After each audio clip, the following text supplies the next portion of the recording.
Sacha Pindji, journaliste, directeur général de PNG Media Diamant et administrateur du média en ligne Notre Tribune. Guillaume Kibafori-Soro, bonjour.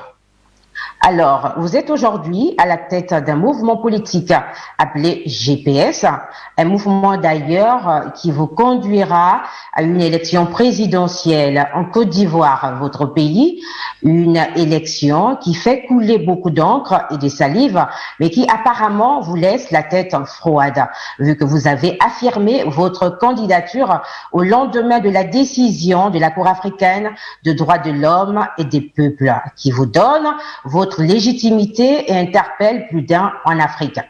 Vous passez aujourd'hui sur une chaîne panafricaine, une interview retransmise sur plusieurs plateformes en direct, comme sur Notre Tribune, la plateforme que je représente. Quelle est votre vision de l'intégration africaine ?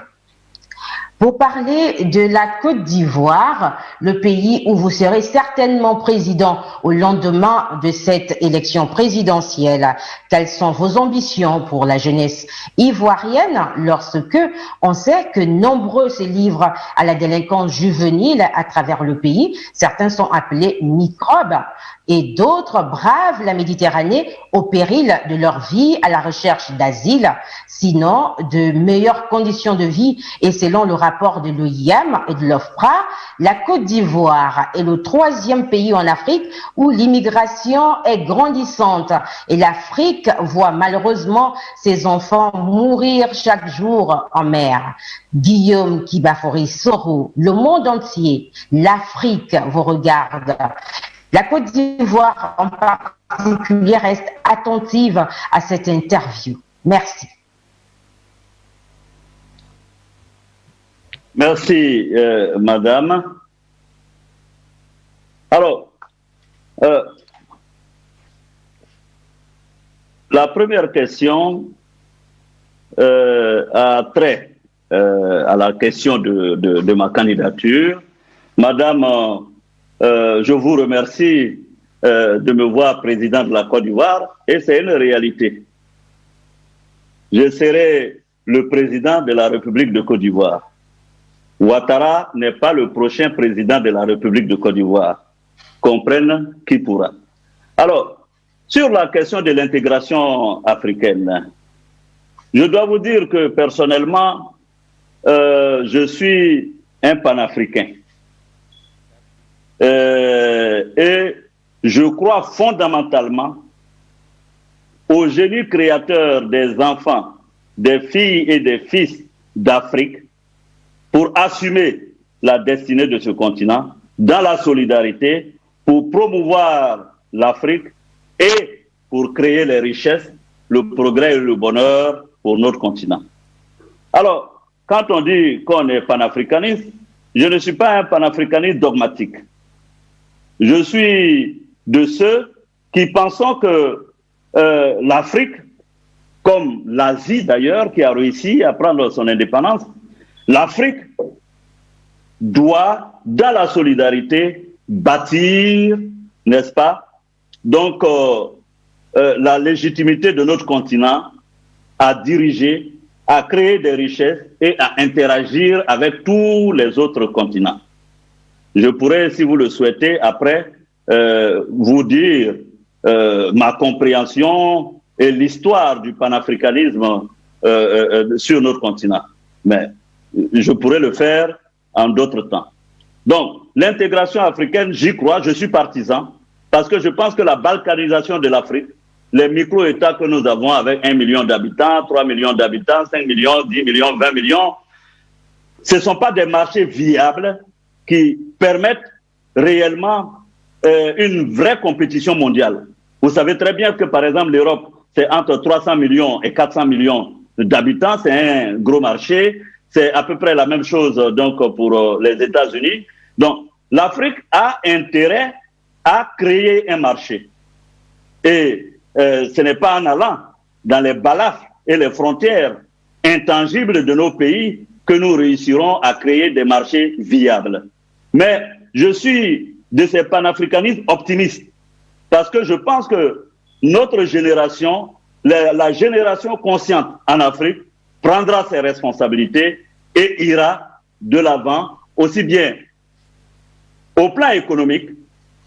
Et je pense qu'il faut qu'on bâtisse une véritable intégration économique, que l'intégration politique viendra, n'est-ce pas, couronner. C'est mon point de vue. Je ne sais pas si j'ai répondu à la question, mais on pourra toujours la repréciser. Mais c'est le premier volet, n'est-ce pas, de cette question. Alors, sur la jeunesse, madame, je vous salue parce que vous me rejoignez. Et vous êtes en train de dire la vérité sur la Côte d'Ivoire. Vous dites que la Côte d'Ivoire est le 3e pays de l'immigration en Afrique. Alors, celui qui disait que l'économie de Côte d'Ivoire est bien, si l'économie était bien, quand les jeunes avaient du travail, pourquoi ils iraient, comment on appelle, mourir dans la mer Méditerranée? Voilà un chiffre qui montre bien que la Côte d'Ivoire est de loin le pays, je dis bien 3e sur le continent, qui a sa jeunesse qui fuit. Sa jeunesse fuit pourquoi? S'il y avait le bonheur en Côte d'Ivoire, pourquoi les jeunes Ivoiriens fuient? Voilà. On nous dit qu'on a 9% de taux de croissance. Et puis vous avez une jeunesse qui fuit. Alors que vous avez 9% de taux de croissance et qu'il n'y a même plus de chômage. Alassane Ouattara avait dit qu'il allait créer 1 million d'emplois, je crois, par an ou par je ne sais pas quoi. Alors il a eu 10 ans de pouvoir. Il a créé 10 millions d'emplois. Ça veut dire que les enfants qui ne sont même pas encore nés travaillent déjà. C'est ça la réalité. Là encore, c'est un mensonge. Alors, vous avez aussi parlé d'un phénomène. Vous avez parlé des microbes. Madame, c'est très important, le phénomène des microbes. En réalité, le phénomène des microbes, les microbes sont pour la société ce que le bouton de fièvre est pour l'homme. Quand vous avez les boutons de fièvre, vous n'avez même pas besoin de casser les boutons de fièvre. Ne vous en prenez pas aux boutons de fièvre. Les boutons de fièvre vous indiquent que vous avez le virus de l'herpès. Prenez un médicament, vous allez tuer le virus de l'herpès, automatiquement le bouton de fièvre va disparaître.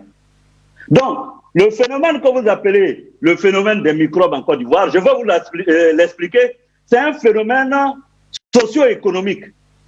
On a observé les microbes au Brésil avec les favelas. On a observé le phénomène des microbes à Lagos, au Nigeria. Pourquoi? En réalité, c'est parce que quand un pays s'appauvrit et qu'il y a un gros écart, un écart abyssal entre ceux qui sont très très riches et ceux qui sont très très pauvres, au passage rasant la classe moyenne, vous avez ces enfants de la pauvreté. C'est ceux-là qu'Abidjan a décidé d'appeler les microbes. Des enfants qui n'ont pas reçu d'éducation par faute de moyens des parents. Donc, quand vous voyez les microbes apparaître en Côte d'Ivoire, ce qui est en cause, ce sont les politiques économiques.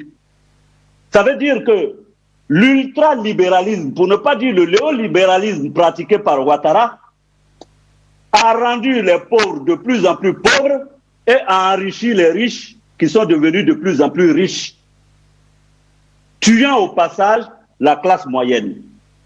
Je vous donne un exemple. Quand moi j'étais à l'école primaire, les directeurs d'école avaient une voiture. Les conseillers pédagogiques avaient des Lada.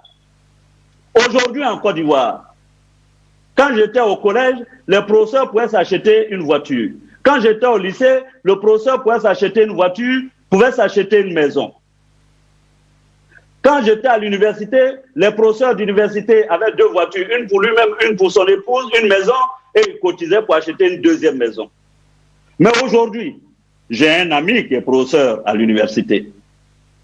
Un jour, il est venu me visiter, j'ai voulu le raccompagner, permettez-moi l'anecdote rapidement. Et je lui dis, allons, je t'accompagne à ta voiture. Il me dit, mais Guillaume, je n'ai pas de voiture. Je dis, mais comment tu n'as pas de voiture? Tu es professeur d'université. Il dit, mais Guillaume, je ne peux pas m'acheter une voiture. J'en ai été choqué et j'en ai eu honte que je l'ai conduit ce jour-là à sa résidence. Alors, imaginez-vous, Si un professeur d'université ne peut pas s'acheter une voiture en Côte d'Ivoire, ça veut dire que la classe moyenne qu'Houphouët-Boigny avait créée, en décrochant, c'est-à-dire en doublant le salaire des enseignants, s'est effondrée. Et c'est l'effondrement de cette classe qui a créé le phénomène des microbes. Ce n'est pas la guerre en Côte d'Ivoire. Parce que quand on dit, mais la guerre a eu lieu en 2002, les microbes, ils ont quel âge? Ils ont 14 ans, ils ont 15 ans.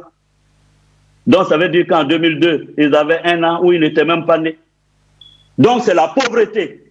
Et mon discours sur l'économie se justifie par la question de madame, puisqu'elle reconnaît avec moi que le phénomène des microbes n'est issu que de la politique néolibérale appliquée par M. Ouattara, qui a appauvri beaucoup plus les Ivoiriens, qui aujourd'hui ont un taux de pauvreté de la population de 48%, et qui est aujourd'hui le 3e pays candidat à l'immigration, dont la jeunesse fuit le pays. Donc j'ai eu raison. Merci. Merci à vous, M. Soro.